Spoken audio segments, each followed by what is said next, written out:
అందరికీ నమస్కారం. ఈ రోజు మార్నింగ్ న్యూస్. సీఎం రేవంత్ కు ₹1 కోటి విరాళం అందజేసిన పవన్. టీజీ వరద బాధితులకు అండగా నిలిచేందుకు AP deputy CM Pawan Kalyan తన వంతుగా ప్రకటించిన ₹1 కోటి విరాళాన్ని సీఎం రేవంత్ రెడ్డికి అందజేశారు. ఈ మేరకు రేవంత్ తో సమావేశమై చెక్కు ఇచ్చారు. ఏపీలోని వరద బాధితుల సహాయార్థం తన వంతుగా సాయంగా 5 కోట్ల విరాళం ప్రకటించిన సంగతి తెలిసిందే. వరదలో మునిగిన పవన్ ఇంటి స్థలం AP deputy CM Pawan Kalyan కూడా వరద బాధితుడిగా మిగిలిపోయారు. పిఠాపురంలోని ఆయన ఇంటి స్థలం వరద నీటితో మునిగిపోయి చెరువును తలపిస్తోంది. ఆ స్థలం పక్కనే ఉన్న ఏలేరు కాలువ ఉప్పొంగడంతో ఆయన స్థలంతో పాటు చుట్టుపక్కల పొలాలు కూడా నీట మునిగాయి. కాగా పవన్ ఎన్నికలకు ముందు 216 నేషనల్ హైవే పక్కన 3.52 ఎకరాలు కొన్నారు. అందులో ఇల్లు, పార్టీ కార్యాలయం నిర్మించి స్థానికుడుగానే ఉంటానని అప్పట్లో ప్రకటించారు. వారి తాట తీసి ఎక్కడ పెట్టారో నాకు తెలుసు. చంద్రబాబు ఏపీ ఎన్నికల్లో ఓడించారని ప్రజలపై ద్వేషం పెంచుకునే పార్టీని ఏమనాలో తనకు తెలియట్లేదని సీఎం చంద్రబాబు అన్నారు. నేరస్తులకు రాజకీయ ముసుగు లేకపోతే వారిని ఆపేందుకు 2 నిమిషాలు చాలని చెప్పారు. వారి తాట తీసి ఎక్కడ పెట్టాలో తనకు తెలుసన్నారు. నేరస్తుడితో రాజకీయాలు చేయడం నామోషిగా ఉందన్నారు. గతంలో తాను అధికారంలో ఉన్నప్పుడు రౌడీలు రోడ్లపైకి వచ్చేవారు కాదని చెప్పారు. రాయలసీమలో ముఠాలను అణచివేశారన్నారు. రేపటి జీవితాలను డిసైడ్ చేసేది ఇప్పటి నిర్ణయాలే. మోదీ గ్రీన్ హైడ్రోజన్ పై ఇప్పుడు తీసుకునే నిర్ణయాలే భవిష్యత్తు తరాల జీవితాలే డిసైడ్ చేస్తాయని ప్రధాని మోదీ అన్నారు. ఢిల్లీ G20 సదస్సులో దీనిపై ఎక్కువ ఫోకస్ పెట్టామన్నారు. ఈ కీలక రంగంలో అందరూ కలిసి పనిచేయాలని గ్లోబల్ సైంటిస్టులను కోరుతున్న గ్రీన్ హైడ్రోజన్ పాలసీలో మార్పుల్ని మీరు సూచించొచ్చు. సముద్ర జలాలు లేదా మురికి నీటితో దీనిని ఉత్పత్తి సహా అనేక ప్రశ్నలకు జవాబులు వెతకాల్సి ఉందని అన్నారు.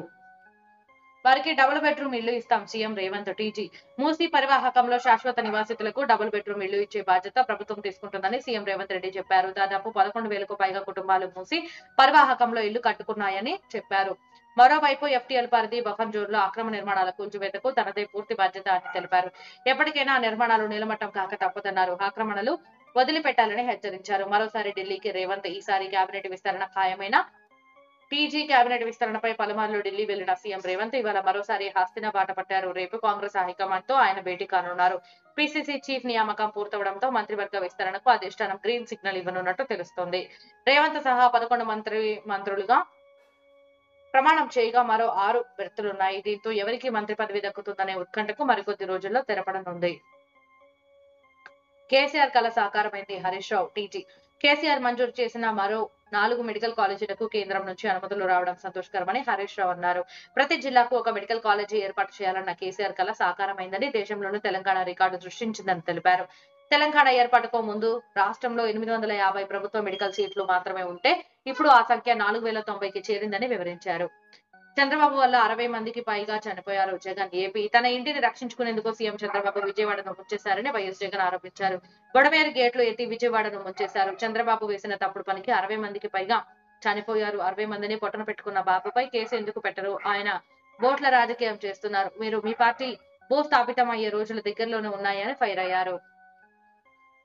రాష్ట్రంలో 8,915కు చేరిన ఎంబీబీఎస్ సీట్లు. టీజీ రాష్ట్రంలో ఈ ఏడాది 8 ప్రభుత్వ వైద్య కళాశాలలకు ఎన్ఎఫ్సి అనుమతి ఇచ్చింది. దీంతో మొత్తం ప్రభుత్వ వైద్య కళాశాలల సంఖ్య 34కు చేరగా ఎంబీబీఎస్ సీట్ల సంఖ్య 4,315కు చేరింది. ప్రైవేటు కాలేజీలతో కలిపి మొత్తంగా ఈ సంఖ్య 8,915గా ఉంది. మరోవైపు కొత్త కాలేజీలకు అనుమతులు ఇచ్చిన కేంద్రానికి నిధులు కేటాయించిన సీఎం రేవంత్ వైద్య ఆరోగ్య మంత్రి దామోదర్ రాజనరసింహ కృతజ్ఞతలు తెలిపారు.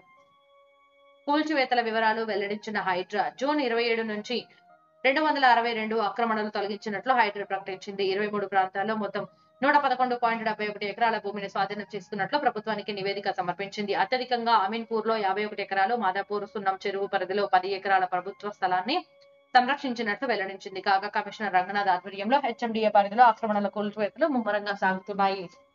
పాకిస్తాన్ ను చిత్తుగా ఓడించిన భారత్. చిరకాల ప్రత్యర్థి పాకిస్తాన్ ను భారత్ చిత్తుగా ఓడించి నేటికి ఏడాది పూర్తవుతుంది.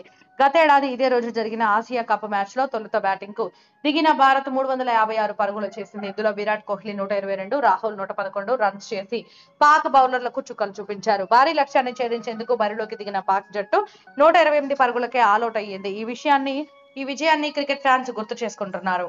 బెయిల్ కేజ్రీవాల్ ను నో దుర్గేష్ పారకు ఓకే. ఢిల్లీ లిక్కర్ స్కామ్ కేసులో ఆప్ నేతలందరికీ బెయిల్ వస్తున్న సీఎం అరవింద్ కేజ్రీవాల్ కు మాత్రం ఊరట దక్కడం లేదు. తాజాగా ఆయన జ్యుడిషియల్ కస్టడీని special judge Kaveri Baweja September 25వ తేదీ వరకు పొడిగించారు. నిందితుడైన ఆయనకు ఛార్జ్ షీట్ సాఫ్ట్ కాపీని వెంటనే హార్డ్ కాపీని 3-4 రోజుల్లో అందిస్తామని కోర్టుకు సిబిఐ తెలిపింది. మరోవైపు ఇదే కేసులో ఆప్ నేత దుర్గేష్ పాఠక్ కు ఢిల్లీ కోర్టు బెయిల్ ఇవ్వడం గమనార్హం. దేవరగా రోహిత్ శర్మ ఎన్టీఆర్ దేవర ట్రైలర్ రిలీజ్ అవ్వగా దీనిపై ఎడిటెడ్ వీడియోలు పుట్టుకొస్తున్నాయి. మెగా టోర్నీలో ఓటమి ఎరుగని ఆస్ట్రేలియా ప్లేయర్లను 2024 టీ20 WCలో వణికించిన రోహిత్ శర్మ వీడియోకి ఈ ట్రైలర్ ఆడియోను లింక్ చేసి ఎడిట్ చేశారు. భారత బ్యాటర్లను అలవోకగా అవుట్ చేసే ఆసీస్ బౌలర్లకే చుక్కలు చూపించిన రోహిత్ బ్యాటింగ్ దృశ్యాలకు అనిరుద్ధ్ మ్యూజిక్ యాడ్ అవడంతో గూస్ బంప్స్ వస్తున్నాయని ఫ్యాన్స్ కామెంట్స్ చేస్తున్నారు.